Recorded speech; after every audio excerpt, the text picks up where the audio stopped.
Ассаламу алейкум, жакшылар, жакшы адамдар. Бул ирет эмне жөнүндө сөз кылабыз? Баягы ийгилик деген эмне? Адамдардын ичинен мыктынын мыктысы болуу деген эмне?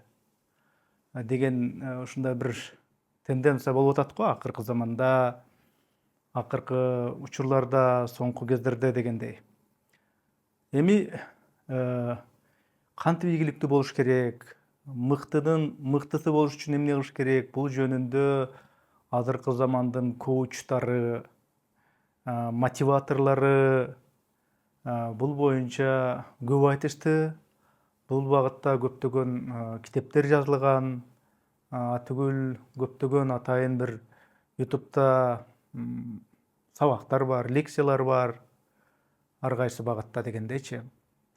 Эми негизи ушул ийгиликке, мыктылыкка умтулуу тууралуу айтканда эмнени айтабыз? Биз мусулмандар жөнөкөй эле бир ортозар, эптеп септеген бир чалаайым адам болмуш эткен бир адам болууга, пенде болууга акыбыз жок экен.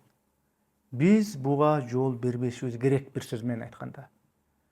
Сиздер мусулман катары, момун катары, мумин катары ар дайым эмнеге умтулушуңуздар керек. Умтулушубуз керек деп айтайын.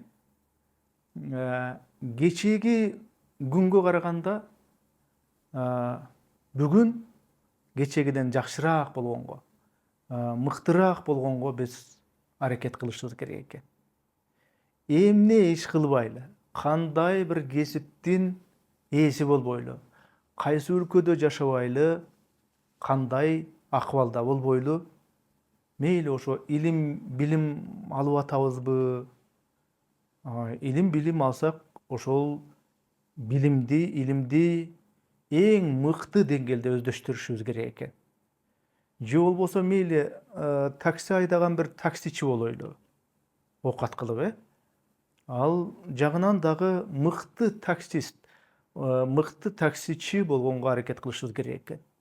Башкача айтканда, эми таксичи болгондон кийин унаага жүргүнчү түшөт. Ошол жүргүнчүгө ороңдобогон, корсулдабаган, сылык мүнөздүү дегендей эң бир пайдалуу адамга пайдалуу таксичи болушубуз керек экен. Айдаган машинебизди мындай таза кармап, тыкан кармап, өзүбүз дагы таза болуп, анан салондо баягы тамеки чегип бурулдатып, жүргүнчүлөргө оройлонсок бул жакшы эмес болуп калат. Машинеңизге бир жүргүнчү түштү, сиздин сылык мамилеңизден бир күн бою, ошол күн бою анын маанайы 5 болуп жүргүдөй болсун. Же болбосо кандай бир алдыга бир максат койдуңарбы? Максатты койгондо жөн эле эптеп септеген бир максатты койбостон, эң бир бийик максатты коюшубуз керек экен. Жөнөкөй бир максат эмес. Өзгөчө мына баарыбыз жаш болгонбуз, жаштык дооранын сүргөнбүз. Ошол жаш кезде мындай бир бул жаштарга карата айтылчу бир насаат болуп калат да ошондо. Жаш кезде дайыма мындай алдыга умтулуп туруш керек экен, кашаңданбай. Анткени жаш кезде убакыт кенен болот. Жаштардан бир кайсы бир нерсеге байланган бир жоопкерчилик жок болот. Бойдок дегендей. Ошон үчүн бул жаштыкты дагы өзүнүн учурунда жаштыктай пайдалана билиш керек деген сөз болуп атат да. Бирөөлөр айтышы мүмкүн, айрыкча ошо жаштар. Мен азыр университетте окуп атам, баланча окуу жайда окуп атам. Мен ушул кайсы бир предметтерге даярданып атам, ансыз деле экзамендерди жакшы баага тапшырып атам, зачетторду катырып атам го. Бул эмне мындай жоопкерчилик эмеспи? Мен бир иш кылып атам го дешим мүмкүн. Жок. Бул жашоодогу чыныгы бир жоопкерчилик эмес. Чыныгы сыноо эмес. Чыныгы сыноо бул мындайча айтканда ата энеңе таянбаган, кайсыдыр бир ушул контрагыңа же ушул жанагы окууга төлөнүп коюлган даяр акчага байланбаган, өзүң даана баштан өткөрчү сыноолорго туруштук бере турган бир жашоонун агымына киргенде даана ошондо жоопкерчилик, ошондо сыноо башталат деген сөз. Чыныгы жоопкерчилик, тагыраак айтканда, үй бүлө курганда, бала чакалуу болгондо ошондо келет. Жаш кезде, жаштык кезде мындай бир шанстар болот. Ал шанстар кайсы? Ал экинчи кайталанбай турган бир ушундай период, ушундай бир эркиндик, эркин болгон учур да бул жаштык кезчи, бир сөз менен айтканда.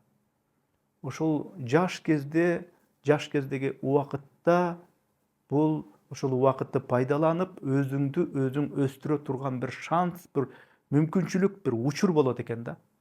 Анан өзүң мындай булчуңуң букадай болуп, өзүң мындай баягы здоровый болуп, жаштыгың тим эле жалындап турган учурда диванда сулап жатып алып, улам бир кинодон кино көрүп, сериал көрүп, чалкалап алып, бир кино көрө турган же болбосо бир кайсыдыр бир түшүнүксүз бир оюндарга берилип, оюндардан улам этабына өтүп, упайы чогултуп, оюнга берилип, кайран убакытты өлтүрүп, видео оюндарды, интернеттеги оюндарды ойной турган, же болбосо бир акыркы үлгүдөгү телефон кайсы модель экен, кайсы айфон экен деп ошол телефондордун моделин кубалап, тигиниси жакшы эмес, мунусу жакшы, тигинин функциясына караганда мунун функциясы укмуш деп мындай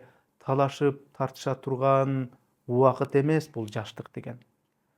Бул жаштар ошол өзүнө берилген убакытты, кайраң гана убакытты кор кылгандык болуп калат экен эгер жанагындай кылса. Жаш кезде энергия көп, жаш кезде максимализм көп, дымак күчтүү дегендей, ошону мындай бир пайдалуу жака жумшаш керек деген кеп болуп атат да. Бул дүйнө убактылуу дүйнө. Ал дүйнөдө инсанга берилген мүмкүнчүлүктөрдү, инсанга берилген Аллах тарабынан берилген потенциалды толугу менен пайдаланып кала турган бир учур. Ушул дүйнөнү бир жакшы жака өзгөртүүгө аракет кылганга берилген бир шанс катары көрүш керек.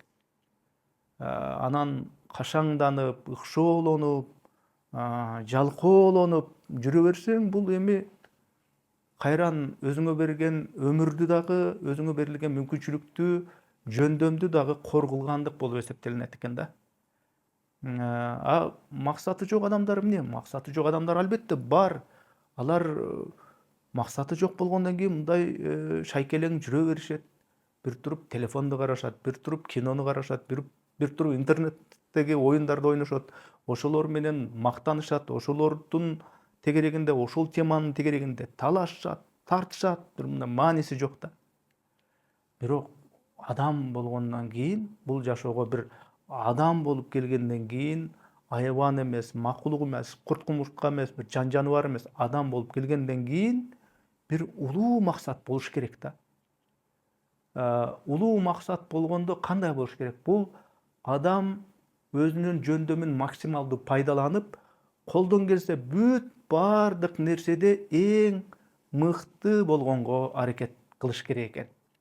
Бул баягы мусулмандык, исламдык багытта айтылып аткан бир кеңеш болуп калат да ошондо.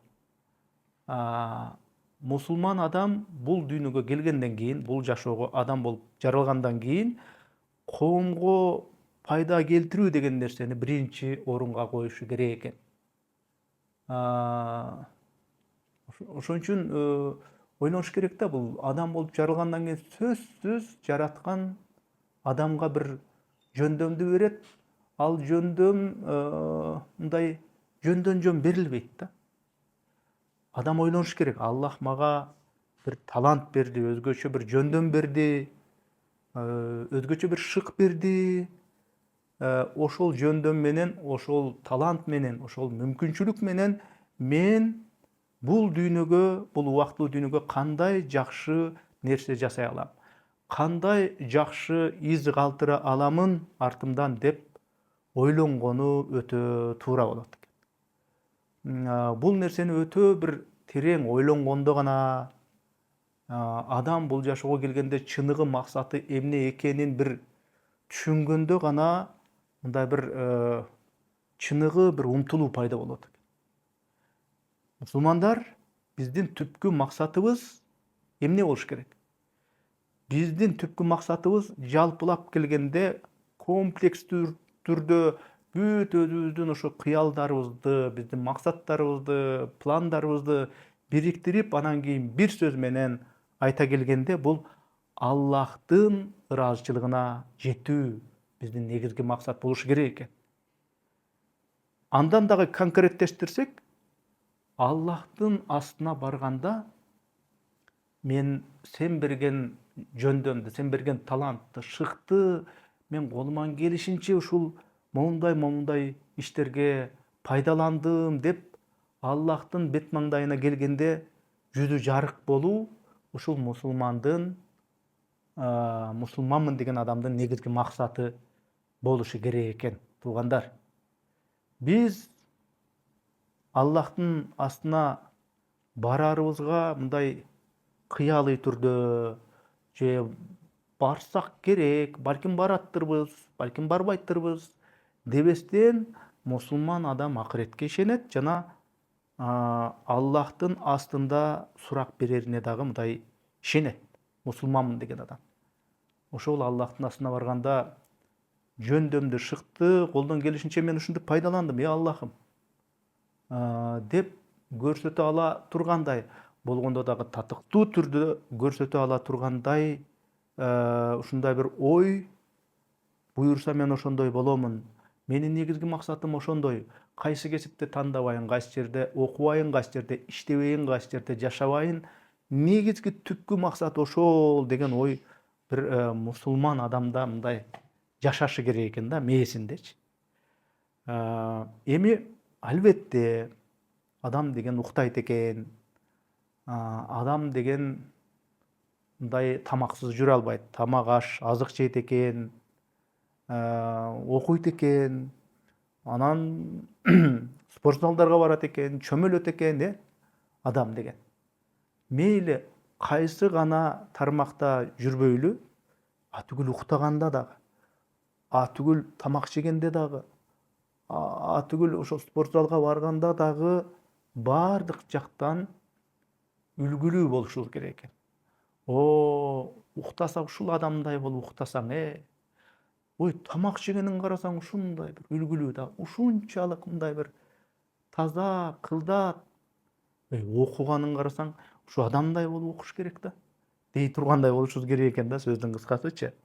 Же болбосо мейли ошол ибадатта дагы ушул адам ибадат кылгандай, ибадат кылсам деп бирөөлөр арзый тургандай, арзуу кылгандай үлгү болушубуз керек экен. Кандай гана иш болбосун, кандай гана кесип болбосун, анын чокусунда болгонго, анын чемпиону болгонго аракет кылыш керек экен мусулман адам. Тамак жегенде дагы үлгү болуш керек деп атпайбызбы? Эми азыр бул чын да, азыр тамактанат десе жана керексиз эле нерселерди жеп, жанагындай тез татымдарды, фастфудтарды жеп жүргөндөр бар. Ал жагынан үлгү болбошубуз керек. Мусулман деген таза, тыкан, керектүү азыктарды жеп, өз убагында көп эмес, өтө аз эмес, ушул тамактын порциясын дагы көзөмөлдөгөн, пайдалуулугун дагы көзөмөлдөгөн бир мусулман болгонго аракет кылышыбыз керек экен деген сөз. Анан жөн эле эптеп септеп эле ичкен жегени деле бир эптеп септеген бирдеме, көңүл ачуусу деле бир эптеп септеген кайдыгер бирдеме, ошондой бир эптеп септеген мусулман болбогула деген сөз да. Албетте көңүл ачуу маселесинде дагы, көңүл ачууга дагы бир убакыт бөлүш керек болот. бирок ошол көңүл ачып ойногондо дагы мындай чын ыклас менен бул менин акыретиме пайда болобу же зыян болуп калабы деп көңүл ачып ырахаттанып атканда дагы ушул нерсе такай мээде сааттай болуп чыкылдап туруш керек экен да. Башкалар бизди көрүп, сизди көрүп, мен ушундай инсан болгум келет. Анткени бул адам эмне кылбасын, эмне иш кылбасын, бул ишинин майын чыгарып ыклас менен жасайт экен. Керемет, кемел түрдө жасайт экен деп айланабыздагы адамдар суктана тургандай үлгү болушубуз керек деген сөз. Мусулман үммөтү дагы ушул жагынан башка коомдорго үлгү болуш керек деген сөз. Артынан жакшы делген, мыкты делген элдер суктана тургандай, из калтыра турган бир коом болуш керек экен биздин үммөт. Ар бир ишти, ар бир нерсени мындай мыкты аткарган инсан болгонго аракет кылышыбыз керек экен. Эми баягы эски муун биздин ата энелерибиз советтик коомду көрүп калган, советтик идеологиянын баягы идеясына сугарылып калган адамдардын психологиясы албетте башка. Негизги алар ушул идеология деген бул идеология. Ленинизм, советизм, сталинизм, албетте ал идеологиянын өзөгүндө ошол мындайча айтканда бир жасалма, фальш деген нерселер көбүрөөк болгондой да. Биздин мурунку муундагылар, биздин ата энелерибиз алар үчүн эң бийик чек, эң бийик мындайча айтканда сызык коомдогу кадыр барк болгон, коомдогу престиж болгон, коомдогу мындай статус болгон. Алар эмнеге тынчсызданышкан, эмнеге бир сана аркашкан? Алар көбүнесе ошол баланча Баланчаевич атактуу, баланча кызматта баланча болуп иштеген деген сыяктуу нерселерди мындай биринчи орунга койгондой да. Ошондой бир тенденция байкалат. Мындайча айтканда атактан, кадырлуу болуу, ошолорго суктануу. Мисалы үчүн ошол кадыр барктуу жумушка орнош балам. Сени эл билсин, эл суктансын, баланчанын баласы уулу деп элге мактанып, менин уулум доктур, менин уулум баланча дарыгер, баланча архитектор, мен ушул атактуу киши менин уулум, менин кызым деп айтып жүрөлү дегендей ушу мамиле кылышкандай да. Өзүнүн уулунан, кызынан күткөнү ушул нерсе. Дайыма ушул тенденция. Кайсы жумушта иштегениң, кантип акча табасың, качан үй аласың, ушул формат менен карайт өзүнүн уул кыздарынын келечегин, келечектеги ийгиликтүүлүгүн ушул өлчөм менен өлчөшкөн. Туурабы? Баары эле мындайча айтканда билинбегени менен акча менен кадыр барктын, имидждин айланасындагы баягы умтулуулар, көксөөлөр баары ошого умтулушкан. Бирок жашоодо ошондой эл арасында кадыр барктуу, абройлуу Баланчаевич болуш керек дегенден сырткары, ал деген баланча кызматта иштейт, түгүнчө кызматта иштейт деген бир мансап, кызыгууларынан тышкаркы бир баалуулуктар дагы бар. Ал критерийлерден жогору турган нерсе бул ар бир иштин, мейли ал абройлуу, элге көрүнгөн, аптарыкаттуу иш болбосун. Ал мындай катардагы эле жөнөкөй эле бир жумуштар болсун. Мейли ошонун катарында мындай элге көрүнгөн бир кадыры барктуу бир карьера жасаган бир жумуш болсун, орто бир деңгээлдеги бир кесипкөй бир жумуш болсун. Бул негизги нерсе ар бир иштин мыктысы болуу жана ошол иштин устасы болуу. Кесипкөйлүк, профессионализм мындайча айтканда. Эгер баардыгыбыз жөн гана ошол элге көрүнүп, эл о дей турган карьераны, кадыр баркты, авторитетти ойлой турган болсок, ийгиликтүүлүктү бир акча менен, байлык менен өлчөй турган болсок, атак менен өлчөй турган болсок, анда мындай коомду, элди ким алдыга сүйрөйт деген суроо пайда болот. Келечекке ким салым кошот ошондо? Көз алдыңызга бир мындай бир элестетиңиз.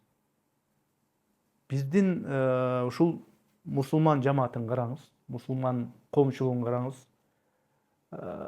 Канчалаган жаштар, жаш улан кыздар өзүнүн эркинен тышкаркы бир кесиптерге ушу ата энеси каалаган үчүн эле, ата энеси ушул эй балам сен мындай болушуң керек. Биз ошол кесипке умтулуп жетпей калганбыз.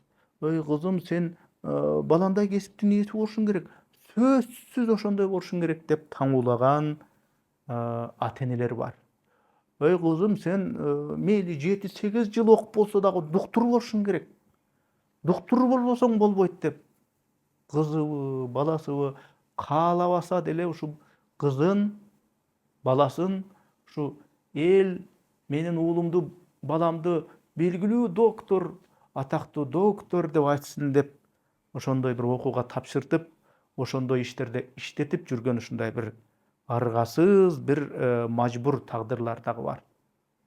Алардын уулдары, кыздары ошол доктурлукту, ошол академиктикти, же болбосо балким дагы бир кесипти мындай жүрөгү каалап эмес, ата энеси мажбурлаган үчүн, таңуулаган үчүн тандап алышкан бир мисалдар бар.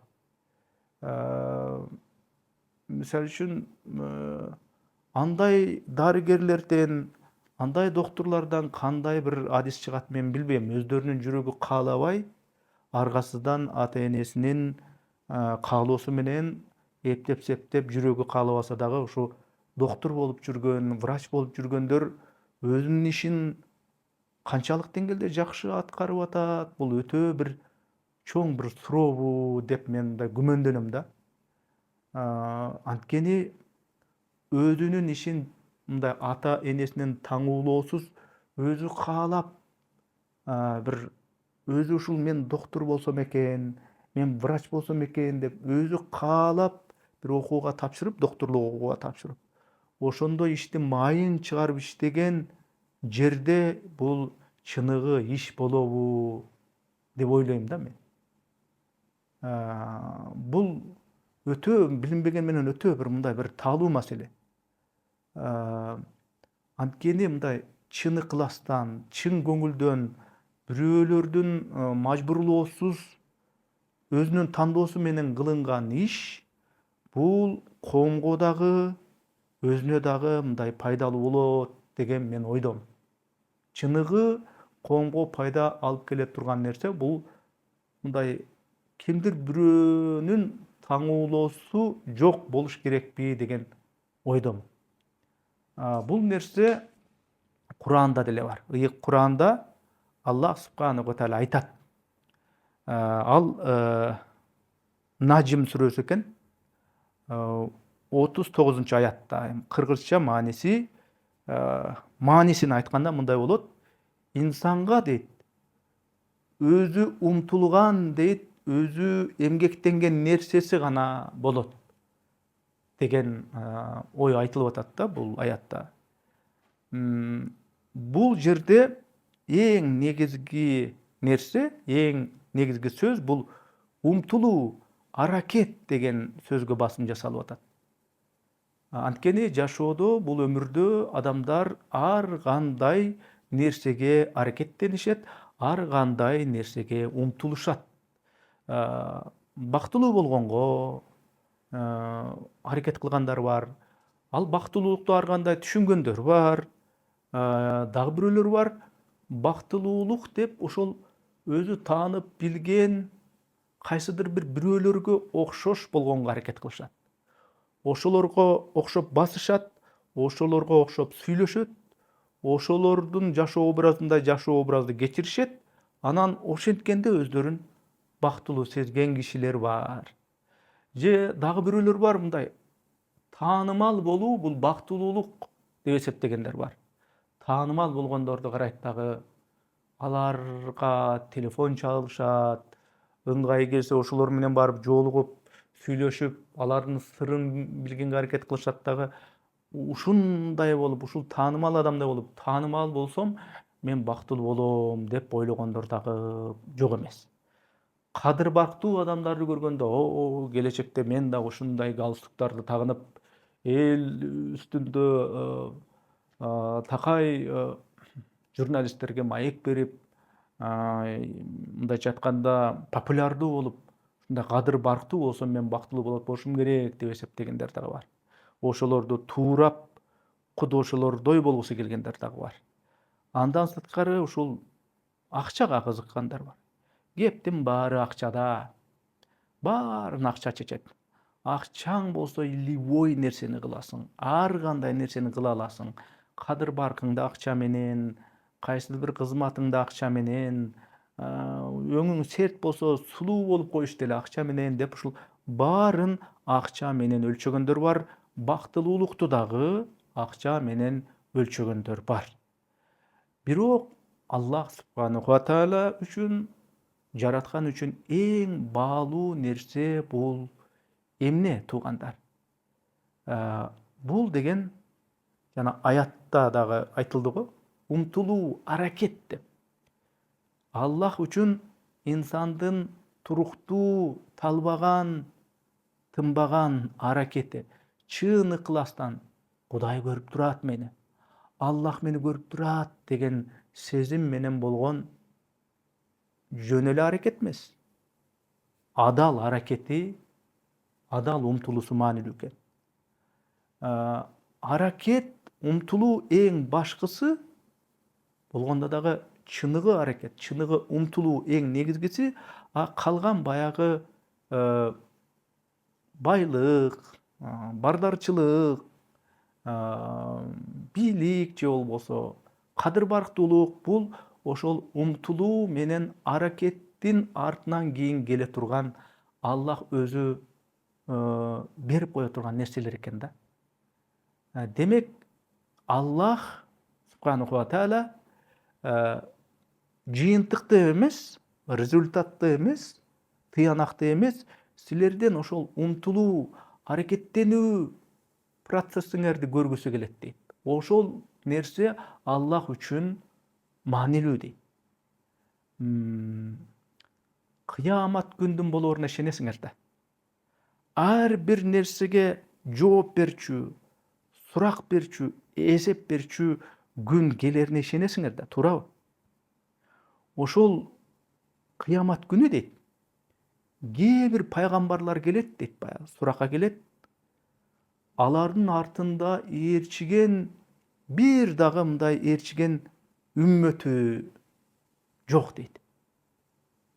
Динди таратканга, Аллахтын динин, Аллахтын туура жолун, ыйман жолун коомго жайганга аракет кылышкан, бирок анын натыйжасы болбогон, такыр болбогон, анын артынан адамдар такыр ээрчибей койгон пайгамбарлар ошол сурак күнү келет дейт да. Алардын дааватынын, элге агитациясынын, элге дин жеткирүүсүнүн пайнабы нөл болгон. Нөл. Бирок дейт, ошого карабастан Аллах субханаху ва тааля аларга эмне кылат? Аларга бейиштин эң жогорку даражасын берип коет дейт. Эмне үчүн? Алар пайгамбарлар экен, бирок артынан эч бир үммөт ээрчибей койгон пайгамбарларга эмне үчүн бейиштин бийик даражасын берип коет деп, мына мен деле мисалы үчүн ушундай логика менен мындай бир сындай алам да. Эмне үчүн ошондой кылат? мейли пайгамбар болсун, артынан үммөт ээрчибей койду го. Эмне үчүн андай болуш керек? Сиздер деле ушундай логика менен суроо беришиңер мүмкүн. Анткени Аллах ошол артынан бир дагы үммөт ээрчибей койгон пайгамбарлардын ишинин натыйжасына карап эмес, алардын тынбаган, мындай токтобогон, кажыбаган, моюбаган аракетин, туруктуулугун ар кандай сыноолор болсо ошол сыноолордон сынбай аракеттене берген бир аракетине карап ошол бейиштин даражасын, бийик даражасын берип коет экен да көздөчү. Мисалы үчүн пайгамбарлардын ичинен мына Нух пайгамбарды алалы, Ноя деп коет баягы, башка диндерде айтылат. Нух пайгамбар алейхиссаламды алсак, эми мындай азыркы заманда карасак көпчүлүк дин аалымдары, устаздар мен канча жылдан бери ушул динди элге жеткизип келем.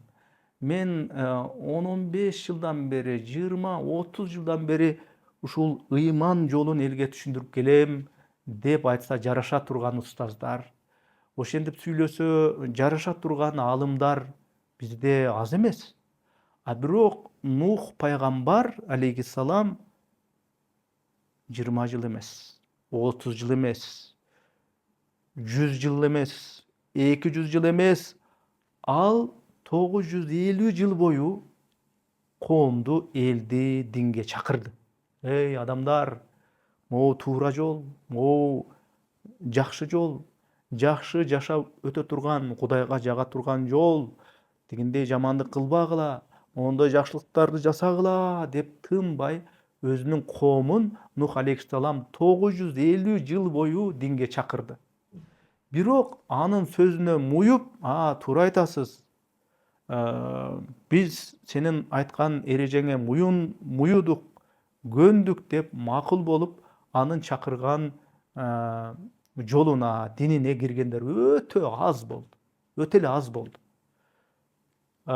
Ошого карабастан биз эмне үчүн Нух пайгамбар алейхиссаламды бир улуу пайгамбар катары сыйлоого милдеттүүбүз? Эмне үчүн биз аны сыйлашыбыз керек? Анткени мейли аны ээрчигендер аз ганактай эл болсо дагы ал тынбастан, ал ушу жылдар бою, кылымдар бою кылган туруктуу аракети үчүн, динге кылган кызматы үчүн биз аны сыйлоого милдеттүүбүз. Ошон үчүн бул жанагы натыйжа эмес, аракет, тынбаган умтулуу, маанилүү дегендин мааниси, түпкү мааниси мына ушунда. Демек, мындан биз үлгү алып, биз дагы ушул өзүбүздү мусулманмын деп эсептеген ар бир адам, ар бирибиз бул тынбаган аракеттин, кажыбас бир эмгектин, мээнеттин артынан түшкөн бир талыкпаган мээнеткеч бир адамдар болушубуз керек экен. Бул өтө бир жашоодогу бир маанилүү критерий. Буга өтө бир маани беришибиз керек экен. Эгерде биз жашообузду септеп эле өткөрө берсек, интернет деген чыкты, телефон деген чыкты, ал жерде толгон токой азгырыла турган нерселер бар. Жөн эле убакытты өткөрө бере турган толгон токой Инстаграмдагы рилстер бар, видеодо жанагы Ютубта толгон токой шорт видеолор бар, ТикТокто эми айтпа, толгон токой ар кандай контенттер бар. Убактыңды ошолорду карап эле өткөрүп эле, жанагындай чипсидан жеп, коладан ичип, суусундуктардан ичип өткөрө бере турган себептер соңку кездерде жайнап кетти. Бирок биз ошондой жалакайлык менен аракеттенсек, ошону менен мындай кайдыгер болуп жүрө берсек, анда бизден келечекте кандай мусулман чыгат? Биз ким болобуз десек, мунун жообу эми өтө кейиштүү да. Биз жашоодо эмнеге умтулуп атабыз, конкреттүү түрдө эмнеге умтулуп жатабыз? Биздин жетишкендиктер булар конкреттүү түрдө эмнелер десек, анын жообу дагы өтө кейиштүү болуп калышы мүмкүн. Биз болбогон эле бир булчуңубузду буруйтуп, спорт залдарга барып, күчүбүз менен, булчуңдарыбыз менен мактансак, фигурабыз тигиндей болуп калыптыр, мындай болуп калыптыр деп мактансак, андай машыгуунун деги эле мындай кимге кереги бар, ал кимге кызык? Биз ошонубуз менен дүйнөнү жакшы жака өзгөрүү деген алкакта ошол өңүттө дүйнөгө кандай пайда келтире алабыз? Өзүбүздүн жеке машыгуулар менен, булчуңдарыбызды чыгаруу менен, бирөөгө караганда мындай күчтүү көрүнгөнүбүз менен дүйнөнү жакшы жака өзгөртүүгө кандай салым кошуп атабыз? Ошон үчүн буну өтө бир мындай терең ойлонуш керек да. Маселе келип эле эптеп септеген өзүбүздүн жеке бир кызыкчылыгыбызды ойлогон, мейли ошол спорт жагынан, же болбосо жанагындан тамак аш жагынан, же кийим жагынан, же дүйнөбүй материалдык бир кызыкчылыктарга байланган кызыкчылыктар болуп калса, ал нерсе менен улуу максаттын, залкар максаттын жолу бул эки башка болуп калышы мүмкүн да. Качан гана адам, айрыкча мусулман адам, өзүн мусулманмын деген адам, улуу максат деген бул эмне? Ошол улуу максаттын тереңин түшүнүп жашай баштаганда, Аллах бизге чыныгы бактылуулукту көөдөнүбүзгө салып коет экен. Мындай максат койгондо дагы маанилүү, мазмундуу, дандуу, данектүү максат болгондо гана биздин жашообуз дагы чыныгы мааниге ээ болот экен. Жашоонун бир мааниси болгондо, жашоонун бир тереңиндеги бир түпкү дандуу максат болгондо гана адам эмне болот? Ошону түшүнгөндө гана адам бактылуу болот. Көрдүңүздөрбү? Бактылуулук деген эмне деген маселеге келсек. Максаты жок жашоо бул эмне болот? Максатсыз жашоо бул жөн эле бош эле жашоо. Эчтекени ойлонбой, ичип жеп, жегениңди бир жерге барып төгүп, кайра келип, мындай бош аңгыраган жашоо. Ал жашоо эмне болот эми? Ал антип жашасаң, мындай бир терең бир максат койбосоң, улам бир максаттын чокусуна чыгмыш этип, ал максат көрсө, бул жашоонун маанисин толук камтыбай турган максат экендигин түшүнгөндө, адам эмне болот? Дагы бир тетигинде бир максатты көрдүм деп ал жака чуркайт, бул жака чуркайт. Ал дүйнөбүй максаттар баары утурумдук, баары мындай жеңил желпи болот. Ошол максаттардын баарынан көңүлү калганда, адам мындайча айтканда санаага батат. Депрессияга кабылат да. Депрессия деген нерсе чыкпадыбы? Аллахтын Куранда айтып койгон бир маанилүү сөздөр бар. Кээ бир аяттарда. Мына бул Najm деген сүрөдө 40 аят экен, бир маани айтылат. Мааниси мындай болуп калат. Анын кылган аракети, умтулуусу жакында көрүнөт.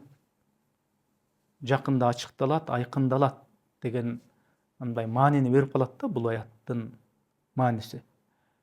Эми мисалы айта турган болсок, биз көпчүлүгүбүз кайсы университетте окуу жайды бүтпөйлүү, ал бүткөндөн кийин мындай жумушка орношолу.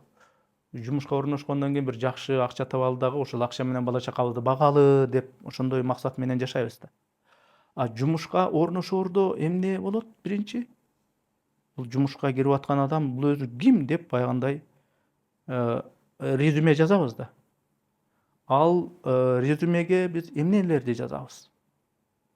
Биз албетте ал резюмеге кылган аракетти жазабызбы же ошол аракеттен кийинки результаттарды, натыйжаларды жазабызбы?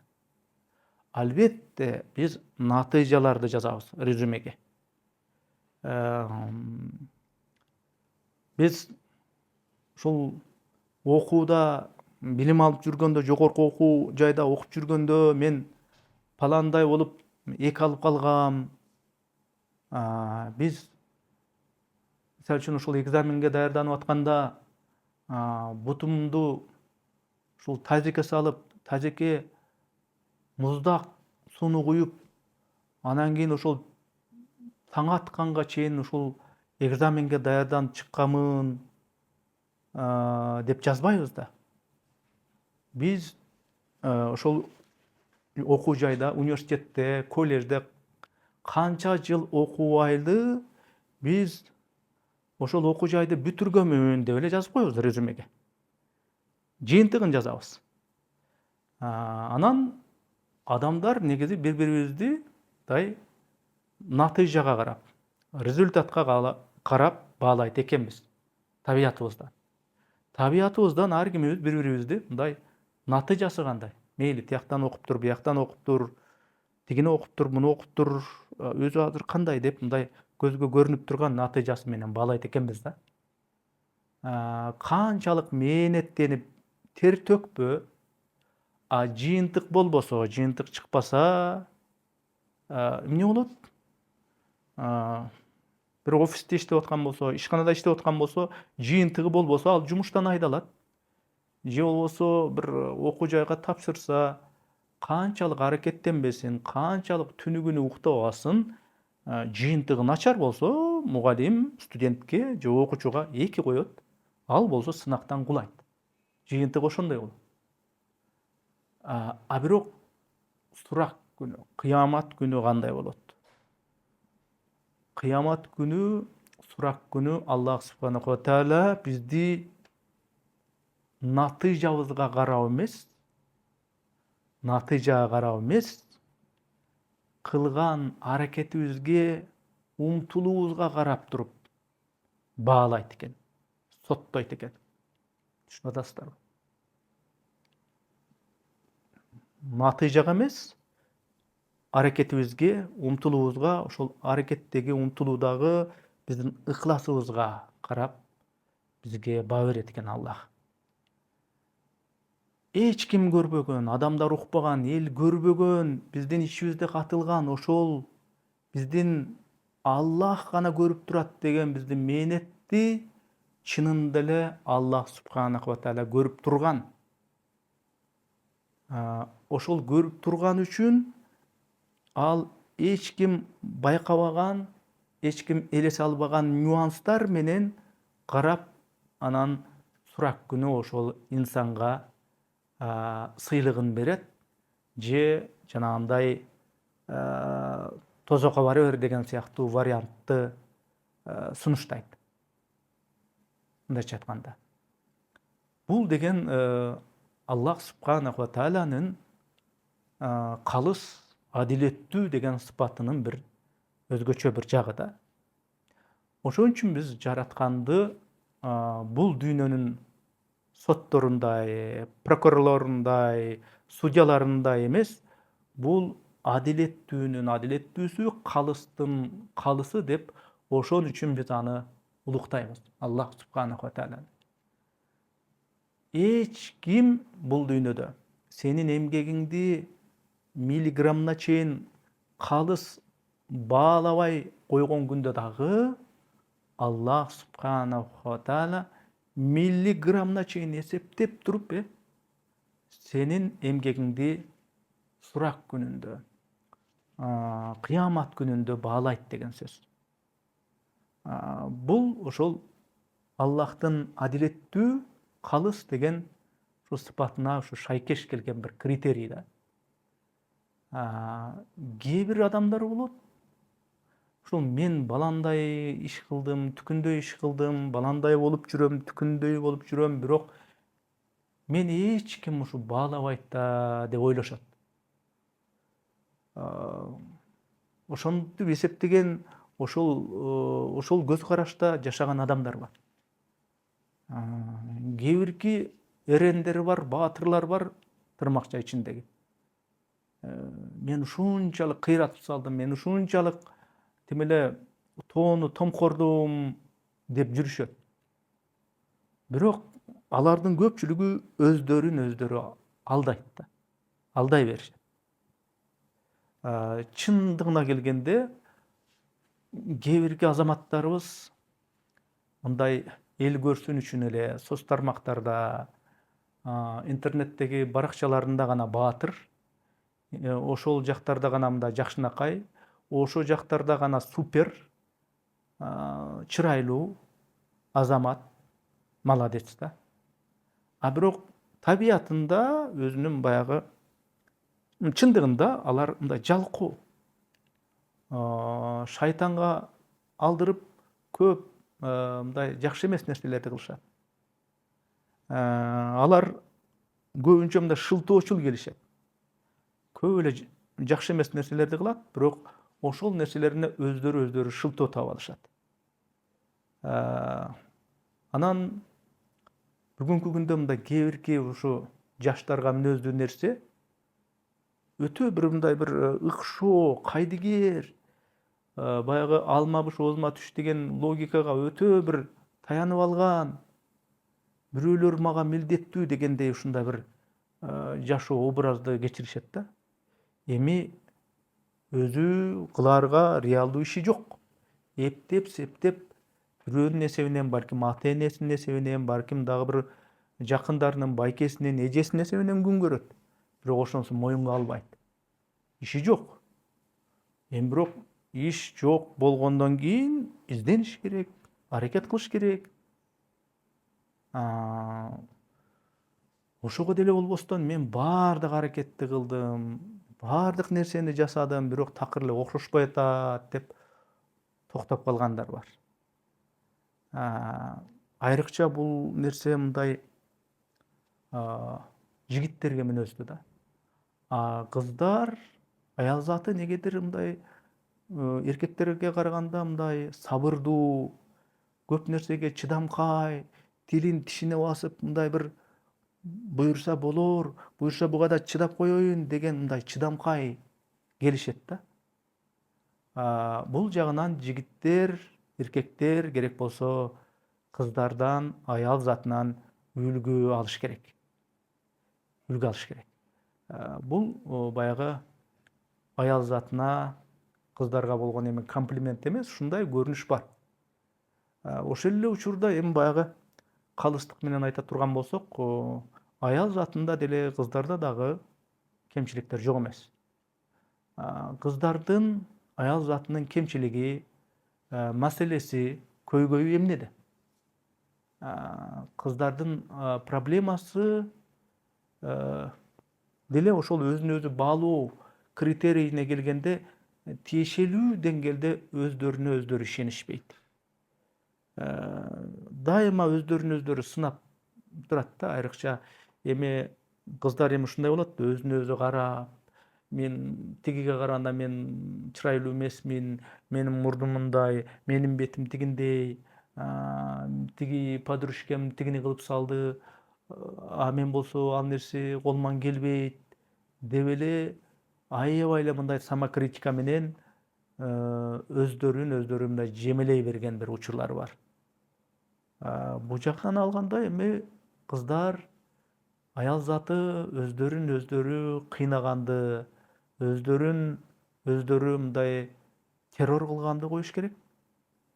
Мисалы үчүн ошол эле кайсы бир билим алып атканда, мейли ошол жанагындай алалы мисалы үчүн Куран жаттап атканда, мен буга тилим келбейт экен, менин сөз байлыгым аз экен деп өзүн өзү өтө бир мындай төмөн деңгээлде койгон, менин колуман эчтеке келбейт деген өзүн өзү ашкере сындаган бир кыздар бар, эми жигиттер дагы бар. Бирок андай кылбаш керек. Бул эми баягы конец света деп коет го. Андай эмес, бүгүн аракетиңе натыйжа болбой аткан болсо, эртең болушу мүмкүн, эртең болбосо балким 1 жылдан кийин болушу мүмкүн дегендей. Аллах сиздердин, биздердин билим алууда, маселен, канча 5 алганыбызга, канча 4 алганыбызга карап эмес, мындайча айтканда натыйжага карап эмес, канчалык деңгээлде ошол тигил жол бул предметтерди окуганыбызга, мейли диний алкактан алганда канчалык деңгээлде Куранды баштарын баштап коюп, канча сөз жаттаганыбызга карап эмес, ошол аракетти канчалык ыкластуулук менен кылганыбызга карап бизди баалайт экен. Жеткен ийгиликтерге карап эмес, чын дилден чыккан аракетибизге карап бизди баалайт экен. Мына ошондой логика менен эмгектене берсек, туруктуу түрдө умтула берсек, ошондо Аллах субханаху ва тааля бизге күтпөгөн жерден, биз күтпөгөн жерден ийгиликтерди жаадырып бере берет экен. Бирок ал биз күтүп жүргөн ийгилик биз каалаган күндө, каалаган саатта, каалаган кырдаалда келбей калышы мүмкүн. Ал ийгилик Аллах өзү каалаган саатта, Аллах өзү каалаган күнү, Аллах өзү каалаган кырдаалда келет экен.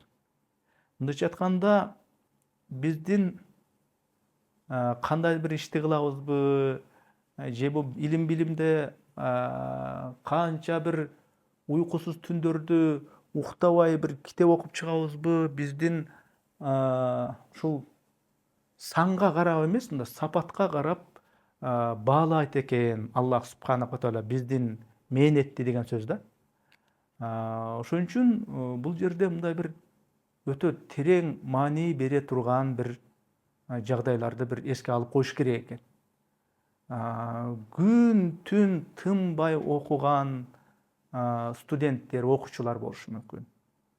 Аябай тытынып окуган болушу мүмкүн. Аябай бир аракет кылган окуучулар, студенттер болушу мүмкүн. Бирок анын аракети, ал окуучунун, студенттин аракети бул анын пайнабын Аллах субханаху ва тааля башка өңүттө, башка форматта мындай жооп берип коюшу мүмкүн. Кайсыдыр бир нерседе адамдын эмгеги, таланты, жөндөмү ачылбашы мүмкүн, бирок аракет эле кыла бериши мүмкүн да. Бирок Аллах субханаху ва тааля ошол тармакта, ошол предмет боюнча, ошол кесип боюнча ийгиликти дароо бербесе дагы, ал студенттин же окуучунун ошол аракетинин, мээнетинин пайнабын, результатын Аллах субханаху ва тааля башка бир жагынан да берип коюшу мүмкүн экен да. Окууда, билимде, жөнөкөй бир кесипте, офистик иштерде кайсыдыр бир кишилер болушу мүмкүн, аябай аракеттенип иштетет, бирок өзү мындай наркы табиятынан мындай жалкоо. Жалкоо болгону менен Аллах субханаху ва тааля ага аракетине карап жакшы бир анын ишин баалап, мээнетин баалап, жакшы бир ийгиликтерге жолуктура бериши мүмкүн. Бирок ал жалкоо болгону менен ыкластуулугу күчтүү болушу мүмкүн да. Ошол ыкластуулугуна карап Аллах өзүнүн ушу инсанына, өзү жараткан пендесине мындай баа берет экен. Жалкоо болобу, же болбосо тынбаган өжөр бир аракетчил болобу, бул Аллахтын астына барганда ошол экөөнүн тең жүрөгүнүн акыбалы кандай болду, ошол бирдемеге аракет кылып атканда жүрөгү кандай ыкласта болду, ошолдай өтө бир маанилүү нерсе экен да. Аллах мындайча айтканда барактагы бааларга, дипломдогу бааларга, цифрага карабайт экен.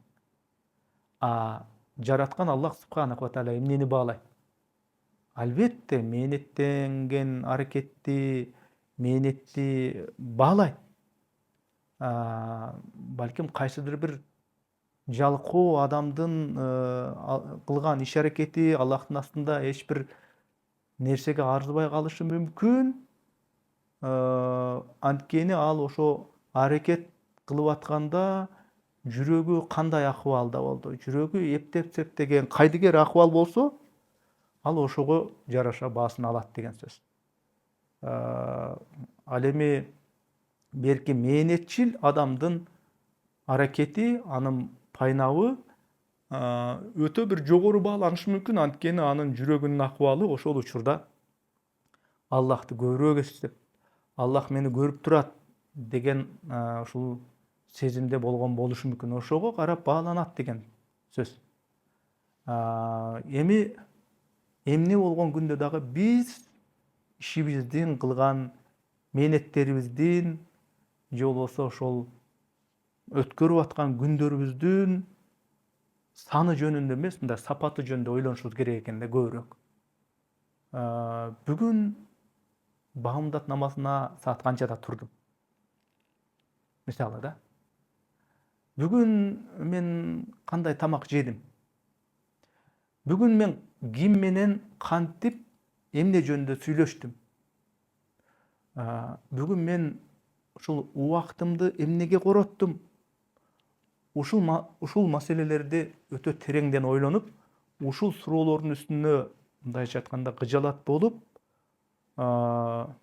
биз деги эле коомго кандай жакшы из калтыра алабыз деп ойлоно баштасак, ушунун маанилүүлүгүн түшүнсөк, ошондо гана биздин башыбызга жигердүү, жакшы, сонун идеялар келет экен. Жана бул дүйнө жакшы жака, жакшы тарапка өзгөрөт экен. Негизи кылам десеңиз, жасайм десеңиз, ниетиңиз ак болсо, биздин колдон баары келет. Бирок эгерде ниет менен умтулуу туура болсо, Аллах субханаху ва таала биздерди, сиздерди, жалпыбызды ушул үммөттүн баатырларынан, улуу максаттардын адамдарынан кылсын деп тилей берели. Анткени ниетке көп нерсе байланыштуу. Кийинки муундар ушул сиздерди, биздерди көрүп туруп, биз ушул инсандардай болгубуз келет. Ушулар биздин коомдун үлгүсү, алдыңкы стандарты деп айта тургандай инсандардан бололу, ошого аракет кылады. Көңүл бурганыңыздарга рахмат. Бул ойлордун баары албетте таңуулуу эмес, бул жеке бир байкоолор. Балким бул нерселерди мен айрым бир лекциялардан уккандырмын, айрым бир китептерден окугандырмын, айрым бир ушу силер билген, биз билген эле нерселерден биз аңдагандырбыз. Биздин айрым бир ойлонуубуз, биздин ушул кайсы бир нерсеге болгон логикабыз негизинен окшош эле. Ошон үчүн бул мындай баягы бирөөлөргө акыл айткандай, бирөөлөргө кеңеш бергендей кабыл албагыла. Бул силер билген эле нерселерди, силер угуп жүргөн эле нерселерди мындайча айтканда комплекстүү түрдө кайра өзүңүздөргө айтып берип, келгиле дагы бир жолу ошону эстейли, ошону чогуу түшүнөлү деген ойдо буларды айттым. Баарыңыздарга рахмат. Жараткан сиздерди туура акыйкат жолдон адаштырбасын.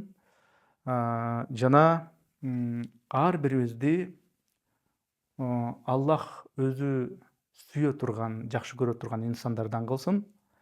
Бул дүйнөдө дагы, акыретте дагы мындай жакшы иш кылган мыкты адамдардан болду ушулар дей тургандай адамдардан бололу баарыбыз. Жараткан баарыбызга жакшылыктарды берсин, ыруу болосун.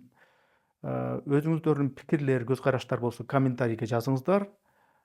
Жакты деген белгини экрандын астынан басыңыздар. Анан мүмкүнчүлүк болсо, оорчулук келтирбесе, оорчулук болбосо, ушул менин каналыма катталып койсоңуздар. Бар болуңуздар. Ассаламу алейкум.